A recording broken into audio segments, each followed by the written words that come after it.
আসসালামু আলাইকুম এভরিওয়ান, কেমন আছেন সবাই? আলহামদুলিল্লাহ আমি কিন্তু ভীষণ ভালো আছি। আপনারা কেমন আছেন আমাকে জানাবেন কমেন্টে। তো চলে এসেছি আমি আজকে একটা নতুন আরেকটি রেসিপি নিয়ে। আপনাদের সবাইকে আমন্ত্রণ রইল আমার রেসিপিটি দেখার জন্য। আমার আজকের রেসিপিটি হলো রেস্টুরেন্ট স্টাইলের মুসমুসে তেলাপিয়া মাছ ভাজা। তো দেখুন আমি এখানে 2টা তেলাপিয়া নিয়েছি। তো মাছ 2টা আমি আগে থেকে লবণ এবং লেবু দিয়ে সুন্দর করে ধুয়ে নিয়েছিলাম এবং আমি এটাকে এখন ম্যারিনেট করার জন্য এখন মাখিয়ে রাখবো। তো দেখুন আমি এখানে নিয়েছি হাফ টি স্পুন লাল মরিচের গুঁড়া, নিয়েছি হাফ টি স্পুন হলুদের গুঁড়া, নিয়েছি পরিমাণ মতো লবণ এবং দিয়েছি সামান্য পরিমাণ গোলমরিচের গুঁড়া এবং অর্ধেক লেমন জুস। তো আমি এটা দিয়ে এখন সুন্দর করে ম্যারিনেট করে রেখে দেবো। আমাদের টোনের জন্য 2টা মাছই কিন্তু যথেষ্ট।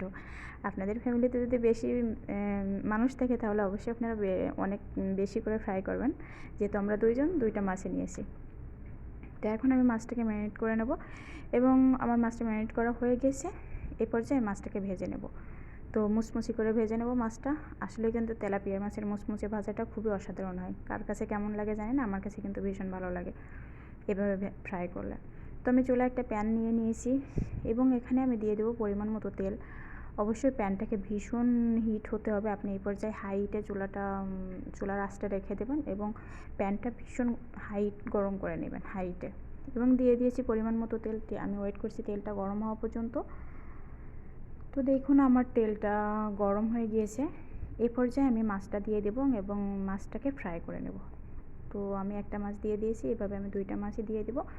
দিয়ে আমি 2টা মাছ সুন্দর করে ফ্রাই করে নেব। সাথে কিন্তু শুধু তেলাপিয়া মাছ হলে কি চলবে, সাথে কিন্তু বেগুন ভাজিও আছে। তো দেখুন আমি এখানে ছোটো ছোটো যে বেগুনগুলো থাকে ওই বেগুনগুলো নিয়েছি। এই বেগুনগুলো কিন্তু একটু বেশি থাকে, ভালো লাগে না খেতে। তো এভাবে যদি আপনারা ট্রাই করেন বাসায় ফ্রাইয়ের জন্য, তো কিন্তু ভীষণ ভালো লাগে। তো দেখুন আমি বেগুনটাকে কীভাবে কেটে নিয়েছি, আমি কিন্তু স্লাইস করে কাটিনি। এভাবে কেটে আমি এটাকে একটু মরিচের গুঁড়া, একটু হলুদের গুঁড়া, লবণের গুঁড়া দিয়ে এটাকেও মাখিয়ে রেখেছি। আমি যে মাছ ফ্রাই করেছি ওই ফ্রাই প্যানে আমি বেগুনগুলো ফ্রাই করে নেব।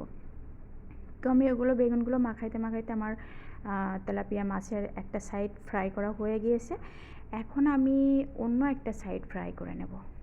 তো দেখুন মাশাল্লাহ আমার মাছটা কিন্তু ফ্রাই করা কমপ্লিট এবং মাছটাকে একটু মুচমুচে করে ফ্রাই করে নেবেন। তো দেখুন আমার মাছটা মুচমুচি ফ্রাই করা হয়ে গিয়েছে। আমি এই পর্যায়ে আমি একটা প্লেটে উঠিয়ে নিয়েছি এবং আমি বেগুনগুলো ফ্রাই করে নেব। তা আপনারা বেগুনগুলো তো সবসময় একঘেয়েমি বেগুন ভাজা খেয়ে মনে করেন হয়তো বোর হয়ে যেতে পারেন। তো এভাবে একটু নতুন করে ট্রাই করতে পারেন। আমি এখানে একটু হোয়াইট ফ্লোর নিয়ে নিয়েছি, মানে ময়দা যেটাকে বলে। আপনি আপনার কাছে যে কোনো টাইপের, আপনার কাছে যদি চালের গুঁড়া থাকে বা আপনার কাছে যদি ময়দা থাকে, যে কোনো কিছু একটা থাকলেই হলো। সেটা দিয়ে আমি ওই ময়দার সঙ্গে একটু লবণ এবং সামান্য পরিমাণ মরিচের গুঁড়া আমি মিশিয়ে নিয়ে আমি বেগুনটাকে একটু ডিপ করে ওর ভিতর থেকে আমি কিন্তু ফ্রাই করে নিচ্ছি। মাশাআল্লাহ আমার বেগুন ভাজি কিন্তু ভীষণ মুচমুচা হয়েছে। এই পর্যায়ে দেখেই কিন্তু মনে হচ্ছে লোভনীয়। দেখেন তো আলহামদুলিল্লাহ আমার একে একে সবগুলো বেগুন ফ্রাই করা হয়ে গিয়েছে। আমি এখন সবগুলো বেগুন একটা একটা করে উঠিয়ে নেব। দেখুন আমি বেগুনগুলো উঠিয়ে নিচ্ছি। এ পর্যায়ে আমি কিন্তু এই প্যানে আবার আমি অন্যদিকে পেঁয়াজ এবং মরিচ কুচিয়ে রেখে দিয়েছিলাম, আমি সেটাকেও ফ্রাই করে নেব। যেহেতু মাছ ভাজি এবং বেগুন ভাজির সঙ্গে পেঁয়াজ মরিচ ভাজিও কিন্তু দারুণ লাগে। তো আমি এখানেও সেই প্যানেই যে অল্প পরিমাণ তেল ছিল সেখানে আমি পেঁয়াজ মরিচ কুচি দিয়ে দিয়েছি এবং দিয়ে দিচ্ছি সামান্য পরিমাণ লবণ, দিয়ে দিচ্ছি একটু সামান্য পরিমাণ হলুদের গুঁড়া এবং আমি এখানে দিয়েছিলাম সামান্য একটু টালা জিরার গুঁড়া। আপনারা টালা জিরার গুঁড়াটা যদি এই ফ্রাইতে ইউজ করেন তাহলে কিন্তু সত্যিই অসাধারণ একটা ফ্লেভার হয়, স্মেলটাও অসাধারণ আসে এবং মাছের যে একটা গন্ধ থাকে ওই গন্ধটা থাকবে না। তো আমার এটা ফ্রাই করে নেওয়া হয়ে গেছে।